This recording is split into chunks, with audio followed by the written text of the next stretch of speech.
എല്ലാവർക്കും പൂന്താനത്തിൻ്റെ ശ്രീകൃഷ്ണ കരുണാമൃതത്തിലേക്ക് സ്വാഗതം. ഇന്ന് 154 ശ്ലോകം മുതൽ ആണ് നോക്കുന്നത്. നാമോച്ചാരണത്തിൻ്റെ മഹിമ ഇങ്ങനെ പറഞ്ഞുകൊണ്ടിരിക്കുകയാണ് നമ്മുടെ ഭക്തകവിയായ പൂന്താനം. അത് ഏകദേശം ഇനി 2 പ്രാവശ്യവും കൂടി പറഞ്ഞാൽ തീരുന്നതേ ഉള്ളൂ. 10-15 ശ്ലോകങ്ങളേ ഉള്ളൂ ഇനി ബാക്കി. അതോടെ നമ്മുടെ ഈ പൂന്താനത്തിൻ്റെ ശ്രീകൃഷ്ണ കരുണാമൃതം സമർപ്പിക്കാം. ഇന്ന് 154 ശ്ലോകം മുതൽ നോക്കാം. നാമോച്ചാരണമൊന്നുകൊണ്ടു ഗതി വന്നു പണ്ടു ദാസീപതേർ, നാമോച്ചാരണമൊന്നുകൊണ്ടു മുനിയായി വാൽമീകി പണ്ടേ തുലോം. നാമോച്ചാരണമൊന്നു തന്നെ മതിയെന്നോതുന്നു വേദാന്തവും, നാമോച്ചാരണമെന്നതെങ്കലരുളീടാനന്ദപാധോനിധേ. ആദ്യം പറയണത് അജാമിളൻ്റെ കഥയാണ്. 2-ാമത്തെ പാദത്തിൽ പറഞ്ഞത് വാൽമീകിയുടെ കഥയാണ്. നാമോച്ചാരണം ഒന്നുകൊണ്ട് മാത്രം ദാസീപതിയായി തീർന്ന അജാമിളന് മോക്ഷം കിട്ടി. യമകിങ്കരന്മാർ വന്ന്, മുമ്പ് പറഞ്ഞിട്ടുള്ളതാണ്, യമകിങ്കരന്മാർ വന്ന് കയറും ആയിട്ട് വന്ന് മുമ്പിൽ നിന്ന് കഴിഞ്ഞപ്പോൾ പേടിച്ചിട്ട് അയ്യോ മകനെന്തെങ്കിലും പറ്റുമോ എന്ന് വിചാരിച്ചിട്ടാണ് മകൻ്റെ പേര് വിളിച്ചത്, നാരായണാന്ന് വിളിച്ചത്. ആ സമയത്ത് വന്നു വിഷ്ണു പാർഷദന്മാർ 4 പേര് യമദൂതന്മാരോട് പറഞ്ഞു, ഇനി നിങ്ങൾക്ക് ഇവനെ തൊടാൻ ഈ ആളെ തൊടാൻ അവകാശമില്ല എന്ന് പറഞ്ഞു. അത് കഴിഞ്ഞ് യമകിങ്കരന്മാർ പോയി യമധർമ്മരാജാവിനോട് പരാതി പറഞ്ഞു അത്രേ. അപ്പോൾ യമധർമ്മരാജാവ് പറഞ്ഞു, നാരായണ എന്ന ഭഗവാന്റെ നാമം ജപിച്ചു അദ്ദേഹം, അതുകൊണ്ടാണ് ഇനി തൊടാൻ പാടില്ല എന്ന് പറഞ്ഞത് എന്ന്. അത്രയാണ് നാരായണ നാമത്തിൻ്റെ മഹിമ.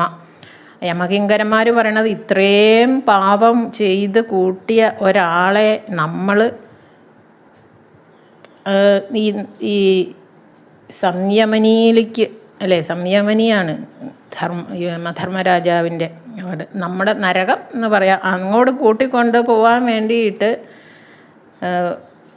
ചെന്നപ്പോൾ പാടില്ല എന്ന് പറയണത് എന്തുകൊണ്ടാണ് എന്നാണ് അവരുടെ ചോദ്യം. അപ്പോഴാണ് യമധർമ്മരാജാവ് പറഞ്ഞത്, നാരായണ നാമം ആര് ജപിച്ചിട്ടുണ്ടെങ്കിലും അവരുടെ ഒന്നും അടുത്തേക്ക് നിങ്ങൾ പോവണ്ട, നാമം ജപിക്കാതെ മഹാപാപം ചെയ്ത് നടക്കുന്നവരെ മാത്രം ഇങ്ങോട്ട് കൊണ്ടുവന്നാൽ മതിയെന്ന്.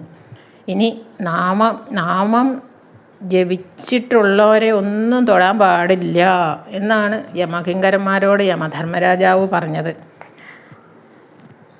അത് എല്ലാവർക്കും ഓർത്താൽ നന്നായി. നാരായണ എന്നറിയാതെ ആയാലും അറിഞ്ഞിട്ടായാലും ജപിച്ചാൽ ഭഗവാൻ രക്ഷിക്കാതിരിക്കില്ല എന്നാണ് അജാമിളൻ്റെ കഥ പറയണത്. അതുപോലെ തന്നെ പൂർവാശ്രമത്തിൽ വേടനായിരുന്ന ആളാണ് വാൽമീകി. വാൽമീകിക്ക് കാട്ടിൽ വെച്ച് ഋഷിമാരെ ഉപദ്രവിക്കാൻ ചെന്നു, പിടിച്ചു പറിക്കാൻ ചെന്നു വേടൻ.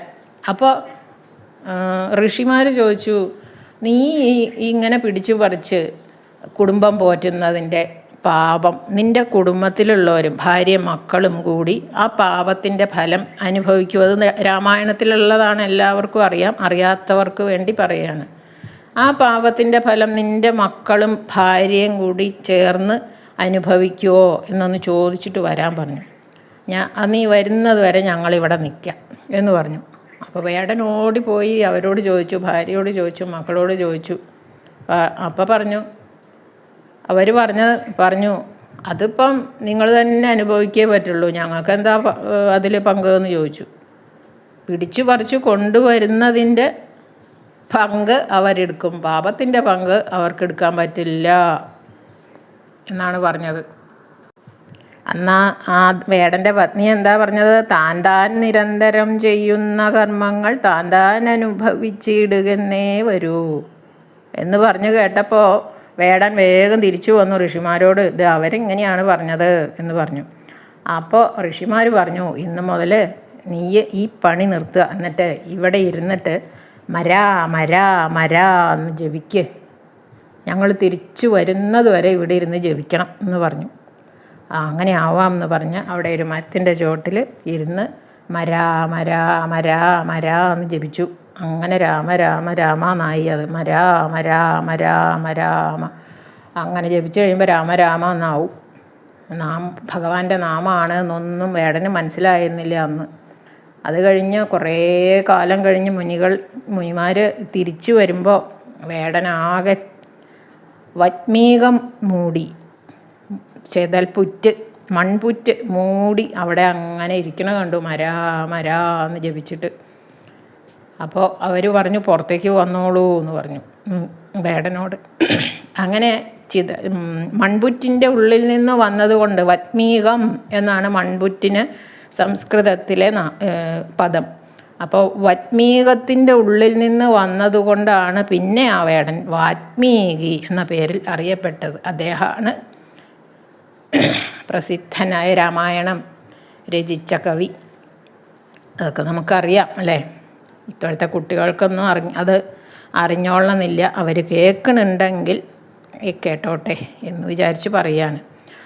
അങ്ങനെയാണ് രാമനാമത്തിൻ്റെ, നാരായണനാമത്തിൻ്റെ, ഭഗവാന്റെ നാമങ്ങളുടെ മഹിമ.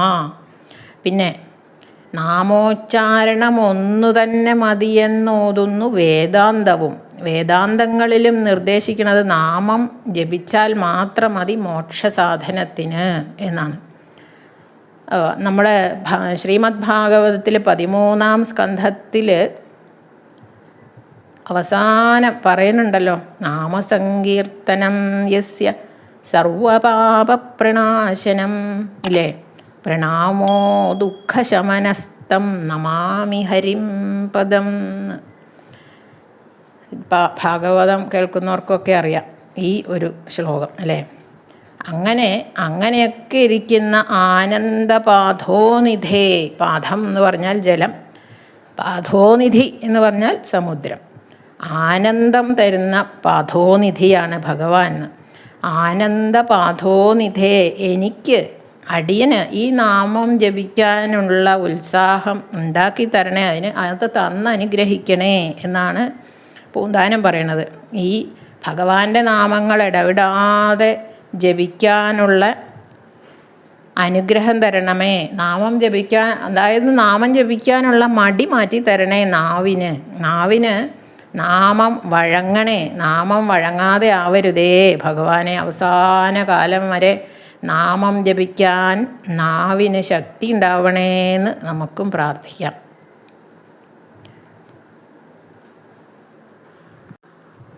മാവിൽശ്ശേരി നമ്പൂതിരിപ്പാട് ഒരു കീർത്തനം എഴുതിയിട്ടുണ്ട്. നാവു കുഴയാതെ നാമം ജപിക്കുവാൻ സാധിച്ചിടേണമേ നാരായണ. അങ്ങനെ ഒരു കീർത്തനം എഴുതി, കുറച്ച് വലുതാണത്, അത് എഴുതിയിട്ടുണ്ട്. അതുപോലെ നമുക്കും പ്രാർത്ഥിക്കാം, നാമം ജപിക്കാൻ നാവിന് ശക്തി തരണേ ഭഗവാനെ. ജീവൻ പോവാറാവുന്നതുവരെ നാമം ജപിക്കാൻ ശക്തി തരണേ എന്ന്. അതുപോലെ വേണ്ടാത്തത് പറയാനുള്ള ആ ഒരു ഉത്സാഹം തീർത്തു തരണേ, അത് മാറ്റിത്തരണേ, അതും കൂടിയും പ്രാർത്ഥിക്കണം. നാമം ജപിച്ചാൽ മാത്രം പോരാ, ആവശ്യമില്ലാത്ത കാര്യങ്ങൾ പറയാതെ ഇരിക്കാനും കൂടി നമ്മൾ ശ്രദ്ധിക്കണം. അടുത്ത ശ്ലോകം നോക്കാം. നാമാമൃതം നാവിലിരിക്കുമപ്പോൾ സോമാമൃതം വിസ്മൃതമായി വരുന്നു. നാമാമൃതം പാർത്തു നിറച്ചു കൊണ്ടാൽ നാമാമൃതം കാണമൃതം മൃതാനാം. അമൃതത്വം ഏകാൻ ശക്തിയുള്ള ഭഗവാന്റെ തിരുനാമങ്ങൾ നാവിലിരിക്കുമ്പോൾ, അതായത് ഭഗവാന്റെ തിരുനാമങ്ങൾ ജപിച്ചുകൊണ്ടേയിരിക്കുമ്പോൾ സോമരസം എന്ന അമൃതം, സോമരസം, സോമൻ എന്ന് പറഞ്ഞാൽ ചന്ദ്രൻ, അമൃതകിരണൻ ആണ് ചന്ദ്രൻ. ചന്ദ്രൻ സംഭരിച്ചു വച്ചിരിക്കുന്നതാണ് അമൃത് എന്നാണ് സങ്കല്പം. അതാണ് ദേവപീയൂഷം എന്നൊക്കെ പറഞ്ഞ് അതൊക്കെ നമുക്ക് മറക്കാം. അതൊന്നും ഈ നാമാമൃതത്തിൻ്റെ മുമ്പിൽ ഈ സോമാമൃതം ഒന്നുമല്ല എന്നാണ് അർത്ഥം. നാമാമൃതം നാവിലിരിക്കുമ്പോൾ സോമാമൃതം വിസ്മൃതമായി വരുന്നു. അത് രസനേന്ദ്രിയത്തിനുള്ളതാണ് ഈ സോമാമൃതം എന്ന് പറയുന്നത്. നാമാമൃതം വാഗീന്ദ്രിയത്തിന് ഉള്ള അമൃതമാണ് നാമാമൃതം. അപ്പോൾ അത് ഈ നാവിലിരിക്കുമ്പോൾ ഈ സോമാമൃതം ഈ നാമാമൃതത്തിൻ്റെ 7 അയലത്ത് വരില്ല എന്നാണ്. അതൊക്കെ വിസ്മൃതമായി വരുന്നു, നിഷ്പ്രഭമാകുന്നു എന്നർത്ഥം. ശ്രദ്ധിച്ച് ഗ്രഹിച്ചിട്ടുണ്ടെങ്കിൽ നാമാമൃതം പാർത്ത് നിറച്ചുകൊണ്ടാൽ, നാമാമൃതം നാവിൽ ശ്രദ്ധിച്ച് നിറച്ചിരുന്നാൽ എന്താണ്, എല്ലായ്പ്പോഴും ഈ നാമാമൃതം ശ്രദ്ധിച്ച് നാവിൽ നിറച്ചിരിക്കുക. അപ്പോൾ മർത്യാനാം മൃതാനാം എന്ന് പറഞ്ഞാൽ മനുഷ്യർക്ക് മൃതം ആയി തീരുന്നവരാണ് മർത്യാനാം മനുഷ്യർക്ക് നാമാമൃതം കാണമൃതം. മൃതാനാം നാമാമൃതം കേൾവി കൊണ്ട് മാത്രമല്ല നേരിട്ട് അനുഭവിച്ചറിയാൻ പറ്റുന്ന അമൃതമാണ് എന്നാണ്. ഈ സോമാമൃതം ഒക്കെ അങ്ങോട്ട് മാറ്റി വയ്ക്കുക, എന്നിട്ട് നാമാമൃതം അങ്ങനെ നിറയ്ക്കുക നാവിൽ. അപ്പോൾ നാവിൽ കേൾക്കുമ്പോഴും ചൊല്ലുമ്പോഴും ഒക്കെ അനുഭവിച്ചറിയാൻ പറ്റുന്ന അമൃതമാണ് ഈ നാമാമൃതം എന്ന് ചുരുക്കം. അടുത്ത ശ്ലോകം. നാവിന്നൊരുത്തിരി വികൽപ്പമതെന്നിരിപ്പൂ, നാം ഇനി ഏതൊരു വിജാതിയിൽ വന്നു ന്യായം, നാം ഇന്നു തന്നെ അറിയണം അറിഞ്ഞുകൊള്ളുവാനാമിത്തിരിപ്പു, തിരുനാമവുമെന്നു വെപ്പൂ. നാവിനൊരിത്തിരി വികൽപ്പം അതെന്നിരിപ്പു. നാവിന് കുറച്ച് സംശയമുണ്ട് എന്നാണെങ്കിൽ, ഇപ്പം ഇതിന് മുമ്പത്തെ ശ്ലോകത്തിൽ പറഞ്ഞ പോലെ നാമം ജപിക്കാൻ മടി തോന്നുന്നുണ്ട് എന്നാ. ഈ നാമമൊക്കെ ഇങ്ങനെ ജപിച്ചിട്ട് കാര്യമുണ്ടോ എന്നൊരു സംശയമോ നാമം ജപിക്കാനൊരു മടിയോ ഒക്കെ തോന്നുന്നുണ്ട് എന്നാണെങ്കിൽ, അടുത്ത ഇനി എന്ന് പറഞ്ഞാൽ ഇനി ഏതൊരു വിജാതിയിൽ വന്നു ന്യായം, അടുത്ത ജന്മത്തിൽ ഏതൊരു വിജാതിയിൽ ഏത് ജന്മമാണ് നമുക്ക് കിട്ടുക എന്ന് എങ്ങനെ പറയാൻ പറ്റും? ചരാചരങ്ങളിൽ കല്ലായോ അതുപോലെ തിര്യക്കുകളായോ ഏതായാലും എങ്ങനെയാണ് നമ്മൾ ജനിക്കുക എന്ന് പറയാൻ പറ്റില്ല. ന്യായം വന്നാൽ മുറിയിൽ അങ്ങനെ ഓരോ മുറയിൽ ജനിക്കണം. അത് ഇന്ന് തന്നെ അറിയണം എന്നാണ്. ആ നാമം ജപിക്കാനുള്ള ഒരു പാകത്തിനുള്ളൊരു ജന്മമാണ് നമുക്ക് ഇന്ന് കിട്ടിയിരിക്കുന്നത്. അപ്പോൾ നമ്മൾ നാമം ഇങ്ങനെ ജപിച്ചോളുക. ഇനി അടുത്ത ജന്മം നമുക്ക് ഏത് ജന്മമാണ് കിട്ടുക എന്ന് എങ്ങനെ പറയാൻ പറ്റും? അതുകൊണ്ട് നാം ഇന്ന് തന്നെ അറിയണം, ഇന്ന് തന്നെ അറിയേണ്ടതാണ്. അറിഞ്ഞുകൊള്ളുവാൻ വേണ്ടി നാം ഇന്ന് തന്നെ അറിയണം, അറിഞ്ഞുകൊള്ളുവാനാമിത്തിരിപ്പ്. അങ്ങനെ തന്നെ ആവട്ടെ എന്ന് തയ്യാറായിക്കൊണ്ട് ഭഗവാന്റെ നാമം ജപിക്കാൻ ഞാൻ ഒരുങ്ങിയിരിക്കുകയാണ് എന്ന് തയ്യാറായിക്കൊണ്ട് തിരുനാമവും കാത്തിരിക്കുന്നു. നാമജപത്തിൽ താല്പര്യം വരണില്ലെങ്കിൽ അത് തിരുനാമത്തിൻ്റെ കുറ്റം കൊണ്ടല്ല എന്നാണ്, സ്വയം ഉണരാത്തത് കൊണ്ട് തന്നെയാണ് എന്നാണ് താല്പര്യം. ഭഗവാന്റെ നാമങ്ങളുടെ കുറ്റം കൊണ്ടല്ല, സ്വന്തം അനാസ്ഥ, ഉദാസീനത, മടി അതൊക്കെ കൊണ്ട് തന്നെയാണ് നാമം ചൊല്ലാൻ തോന്നാത്തത്. അത് മാറ്റിത്തരണേ, ആ ഒരു ഉദാസീനത മാറ്റിത്തരണേ എന്നാണ് പൂന്താനം പ്രാർത്ഥിക്കുന്നത്. പ്രഹ്ലാദൻ അസുരബാലന്മാരോട് പറയുന്നുണ്ട് അല്ലേ, ഹിരണ്യകശിപു ഇല്ലാത്ത സമയത്ത് പ്രഹ്ലാദൻ നാമം അങ്ങനെ ജപിച്ചു കൊടുക്കും കുട്ടികൾക്ക്. അപ്പോൾ നാലംബിജത്വം നാലം ദ്വിജത്വം ദേവത്വം ഋഷിത്വം അസുരാത്മജാ പ്രീണനായ മുകുന്ദസ്യ നവൃത്തം ന ബഹുജ്ഞത ഭാഗവതത്തിലുണ്ട്. അപ്പോൾ ആ നാമം ഇങ്ങനെ ജപിച്ചു കൊടുക്കും പ്രഹ്ലാദൻ കുട്ടികൾക്ക്. ഹരേ നാരായണ ഹരേ നാരായണ എന്തെല്ലാം നാമങ്ങളുണ്ട്, ഏതെങ്കിലും ഒന്ന് നമ്മൾക്ക് ജപിക്കാം. അപ്പോൾ ആ കുട്ടികളും ഉറക്കെ ജപിക്കും, നൃത്തം ചെയ്യും. സ്വയം അറിയാതെ തന്നെ നാമം ജപിച്ച് നൃത്തം ചെയ്യും. അതൊക്കെ കണ്ടിട്ടാണല്ലോ ഹിരണ്യകശിപുവിന് ഇരിക്കപ്പുറതി ഇല്ലാണ്ടായത്. അപ്പോൾ നാമം ജപിക്കാൻ നാവിന് തോന്നുന്ന മടി മാറ്റിത്തരണേന്ന് തന്നെയാണ് എല്ലാ ശ്ലോകങ്ങളുടെയും ഒരു താല്പര്യം. അടുത്ത ശ്ലോകം കൂടി നോക്കാം.